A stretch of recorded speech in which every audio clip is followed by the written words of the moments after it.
Comment appelle-t-on un joueur qui, à 25 ans, est statistiquement plus productif que Lionel Messi à son apogée? Comment appelle-t-on un attaquant qui, dans l'histoire de la Coupe du Monde, a une moyenne de buts plus élevée que Ronaldo, Maradona ou Pelé? Il y a 10 ans, nous aurions qualifié ce joueur d'élu, le plus grand de tous les temps, incontesté. Mais aujourd'hui, nous qualifions ce joueur de ennuyeux ou de surestimé. Ou nous disons qu'il n'a pas encore gagné la Ligue des Champions. J'ai examiné les statistiques de Kylian Mbappé au cours des dernières semaines. Et je ne parle pas des meilleurs moments sur TikTok ou des rumeurs de transfert sur Twitter. Je veux dire les données brutes et froides. Et en les examinant, j'ai remarqué quelque chose qui me fait presque peur. Nous souffrons collectivement d'une maladie. Appelons-la la fatigue de Mbappé. Nous nous sommes tellement habitués à l'anormal que nous en avons oublié à quel point est absurde ce que nous voyons chaque semaine. Kylian Mbappé n'est-il vraiment qu'un joueur rapide dans une ligue faible? Ou sommes-nous en train de regarder le plus grand footballeur de tous les temps et nous nous contentons de hausser les épaules? Pour comprendre ce qui se passe ici, pas besoin de regarder les livres d'histoire. Restons dans le présent. Jetons un œil à la course actuelle pour le soulier d'or, tout en haut de la chaîne alimentaire. Ici, nous avons Harry Kane, 17 buts, et juste derrière lui, Kylian Mbappé. 16 buts. Et c'est là tout le problème. Si le matin, en buvant ton café, tu vérifies ton appli, tu vois Kane en tête. Tu acquiesces et tu te dis, d'accord, Kane est devant. Il a même un but de plus. C'est l'attaquant le plus productif. Peut-être même que tu dis, Kane est plus efficace. Et vous savez quoi? C'est tout à fait juste. Kane réalise une saison absolument monstrueuse. Mais nous savons tous que le football, ce n'est pas des mathématiques. 17 buts, ce n'est pas la même chose que 17 buts. Il y a une différence colossale. Que je me tienne dans la surface des 6 mètres, que je tende le pied et que je célèbre, ou que je prenne le ballon, que je dribble 3 défenseurs et que je le mette au fond des filets. Et c'est précisément là que ça devient intéressant. Je voulais découvrir comment ces buts sont vraiment créés. Alors, j'ai monté une petite expérience, j'ai récupéré les données de chaque joueur des meilleures ligues, mais je n'ai pas regardé les tirs. J'ai regardé combien de fois ces gars touchent le ballon là où ça fait mal dans la surface de réparation adverse. Et je les ai placés dans ce diagramme que voici. Laissez-moi vous expliquer brièvement ce que nous voyons ici. En bas, ce sont les buts. Plus on va à droite, plus on a marqué de buts.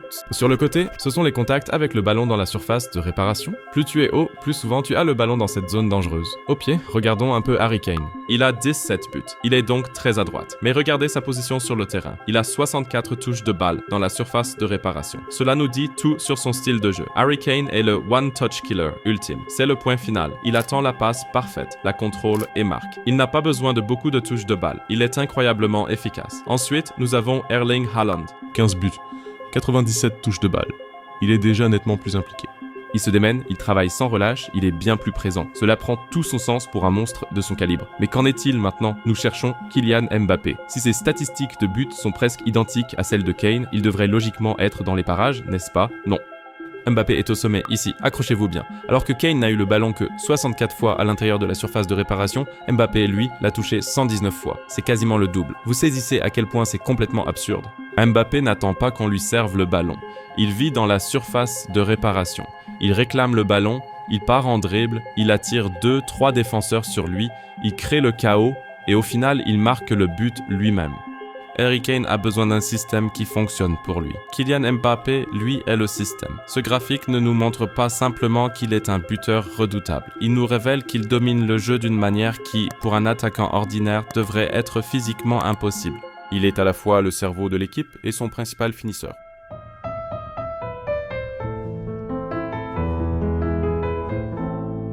Bon, c'est réglé. On sait maintenant qu'il domine dans la surface. Mais je vous invite à faire une petite expérience de pensée. Imaginez qu'on retire leur but aux meilleurs attaquants du monde. Juste comme ça.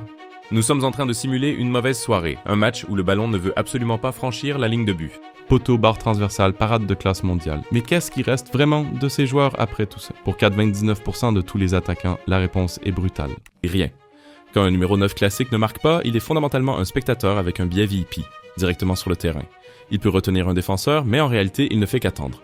Il est dépendant. Si le système ne lui fournit rien, il meurt de faim. Mais j'ai pris le temps, ces derniers jours, d'observer attentivement les matchs de Kylian Mbappé où il n'a pas marqué de but. Les soi-disant mauvais matchs. Et à ce moment-là, j'ai remarqué quelque chose d'assez incroyable. Même si le tableau d'affichage indique un score de 0, il reste toujours le joueur le plus dominant, le plus dangereux sur l'ensemble du terrain. Il n'attend pas que le jeu se fasse, il le crée. Et ce n'est pas seulement mon impression personnelle, les données le prouvent. Il occupe en fait 2 positions simultanément. Pour voir cela, nous devons examiner les actions de création de tir. C'est la monnaie de la créativité. Qui fait la passe décisive? Qui fait le dribble qui déchire la défense? Normalement, c'est le travail des numéros 10, des Kevin De Bruyne de ce monde. J'ai passé en revue la liste des meilleures ligues, afin de dénicher le joueur le plus créatif de la planète. En deuxième position, Bruno Finance. Absolument, ça a du sens. Bruno est vraiment le cerveau de Manchester United. Son seul travail est de créer des opportunités. C'est pour cela qu'il est rémunéré. Il en est à 87 actions pour l'instant, classe mondiale. Mais qui est numéro 1? Qui crée plus de dangers que n'importe quel maestro du milieu de terrain en Europe? Kylian Mbappé avec 101 actions. Laissez-moi vous dire, ça fait réfléchir. Le joueur qui lutte avec Harry Kane pour le soulier d'or, qui devrait être en pointe et marqué, est à la fois le meilleur meneur de jeu du monde. Il a la créativité d'un numéro 10 classique, mais il a l'instinct tueur d'un numéro 9. Il n'est pas juste une partie du système, il est le système. Et c'est précisément ce qui en fait une anomalie telle que nous n'en avons peut-être jamais vue auparavant. J'entends déjà les premières voix. Vous êtes là et vous pensez peut-être d'accord, détendez-vous. Le gars est juste sur une bonne lancée. Mais c'est précisément là que nous nous trompons. Nous devons arrêter d'appeler ça une série. Ce n'est pas un automne agité, ce n'est pas une simple embellie passagère. C'est ça la norme. Prenez un peu de recul. Élargissons la perspective. Remontons jusqu'à l'année 2020, les 5 dernières années. Dans le football moderne, c'est une véritable éternité. Qui domine vraiment ce sport? Si l'on met de côté tout le battage et les gros titres, regardons les géants. Voici Robert Lewandowski, l'un des meilleurs numéros 9 que nous ayons jamais vu. 42 contributions décisives depuis 2020. Voici Erling Haaland, une véritable force de la nature avec 255 contributions. Voici Harry Kane, la constance incarnée avec 257 contributions. Ce sont des chiffres pour lesquels d'autres professionnels vendraient leur âme. C'est le sommet absolu de la chaîne alimentaire. Et ensuite, tu as Kylian Mbappé avec 293 points. Il ne domine pas cette liste de justesse. Ce n'est pas un photo finish. L'écart entre lui, premier, et Harry Kane, deuxième, représente près de 40 points de buteur. Savez-vous ce que c'est? C'est presque la saison complète du Ballon d'Or d'Ousmane Dembélé. Il a pour ainsi dire la performance annuelle d'un joueur de classe mondiale comme avance sur les autres joueurs de classe mondiale. Si l'on regarde les chiffres bruts depuis 2020, il n'y a plus vraiment de discussion possible. Ce n'est pas une course au coude à coude. Il y a tout simplement Kylian Mbappé et ensuite, avec une très très grande marge de sécurité, vient le reste.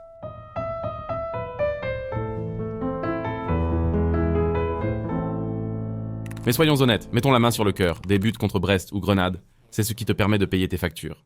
Elles remplissent ton compte en banque, mais elles ne te rendent pas immortel. Pour vraiment monter sur l'Olympe, pour atteindre ce statut mythique dont nous parlerons encore à nos petits-enfants dans 50 ans, quand nous serons vieux et gris, le quotidien de la Ligue ne suffit pas. La phase de groupe de la Ligue des Champions ne suffit pas non plus. Tu dois te montrer à la hauteur quand le monde s'arrête, quand 4 milliards de personnes retiennent leur souffle en même temps. Les Coupes du Monde. Revenons un instant en arrière, souvenons-nous.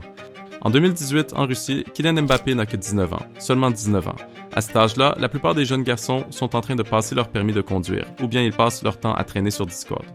Mbappé qui a complètement démantelé l'équipe d'Argentine à lui seul et qui en plus marque un but crucial lors d'une finale de Coupe du Monde. Cela, avant lui, un seul et unique adolescent dans toute l'histoire de l'humanité l'avait accompli, Pelé. À l'époque, il n'était pas simplement présent sur le terrain, il était véritablement le visage emblématique de ce tournoi.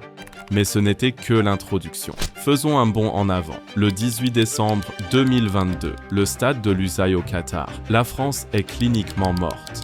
L'Argentine mène 2-0. Messi est en train de célébrer son sacre. Les Français n'ont pas cadré un seul tir jusqu'à présent. Tout le monde au stade, tout le monde devant sa télé avait déjà enterré ce match. L'histoire était déjà écrite. Et puis quoi? Kylian Mbappé décide alors que le scénario ne lui convient pas. Il lui faut très exactement 97 secondes pour complètement bouleverser le monde du football. D'abord, le penalty tiré avec un sang-froid absolu. Et puis cette volée. Il réalise un triplé en finale de Coupe du Monde. Laissez-vous bien imprégner de cette idée. 3 buts dans le plus grand match que ce sport puisse offrir. Le dernier à l'avoir fait fut Geoff Hurst en 1966 et la télévision en noir et blanc. Mbappé a à lui seul forcé ce match en prolongation et aux tirs au but. Il s'est présenté 3 fois face à Emi Martinez, sans doute le gardien le plus odieux du monde au tir au but. Et il a transformé les 3. Il n'a pas gagné la coupe ce soir-là, mais il a cimenté son immortalité ce soir-là. Regardons les chiffres, car les émotions peuvent être trompeuses. Mais les chiffres ne mentent jamais. Lionel Messi, le maestro, probablement le plus grand joueur de tous les temps, son bilan en Coupe du Monde est de 0,8 points décisifs par match. absolument formidable. Le vrai Ronaldo, le phénomène. Nous avons toujours pensé qu'il était notre adversaire ultime, le dieu des Coupes du Monde. Il est à 1,05. Et Kylian Mbappé, 1,07. En 14 matchs de Coupe du Monde, ce joueur a marqué 12 buts et délivré 3 passes décisives. Il est, statistiquement parlant, plus redoutable en Coupe du Monde que toutes les icônes qui ont jamais lassé des crampons. Il est meilleur que Maradona, meilleur que le Brésilien Ronaldo. Il ne performe pas seulement quand c'est facile. Non, quand la pression est si forte que même des joueurs de classe mondiale ordinaire craquent, quand les jambes deviennent lourdes, c'est là que Kylian Mbappé commence vraiment à prendre du plaisir.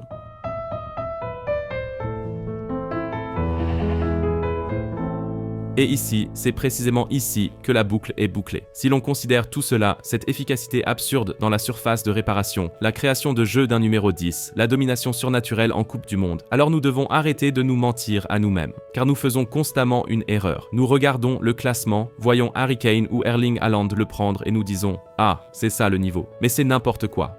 Ne vous méprenez pas. Haaland et Harry Kane sont des joueurs fantastiques. Mais quand on parle de Kylian Mbappé, c'est tout simplement une autre catégorie. Nous ne devons pas le mesurer à ses contemporains. Nous devons plutôt regarder ce que les dieux de ce sport ont accompli à son âge. J'ai examiné les statistiques des plus grands de tous les temps jusqu'au jour où ils ont atteint leurs 25 ans. Cristiano Ronaldo, une véritable anomalie physique. C'est l'un des plus grands buteurs de l'histoire du football. À 25 ans, il avait déjà 320 points décisifs. Lionel Messi, l'extraterrestre, le joueur dont nous pensions que ses statistiques seraient gravées dans le marbre pour l'éternité. Jusqu'à l'âge de 25 ans, il avait accumulé 423 points décisifs. Ça aurait vraiment dû être la limite. C'était la limite. Et maintenant, on va vous montrer Kylian Mbappé. 462 points au score. Laissez ce chiffre s'imprégner un instant. Il n'est pas seulement juste au-dessus, il a presque 40 points de score de plus que Lionel Messi à l'apogée de sa jeunesse. Il a 142 points de score de plus que Cristiano Ronaldo au même âge. Ce ne sont pas juste quelques bons matchs de plus, c'est une différence de carrière entière qu'il a comme avance. Il ne chasse pas Ronaldo, il ne chasse même pas Messi, il les devance. Nous gaspillons tellement de temps à le traiter d'arrogant ou à nous disputer sur ses sagas de transfert que nous en oublions l'évidence.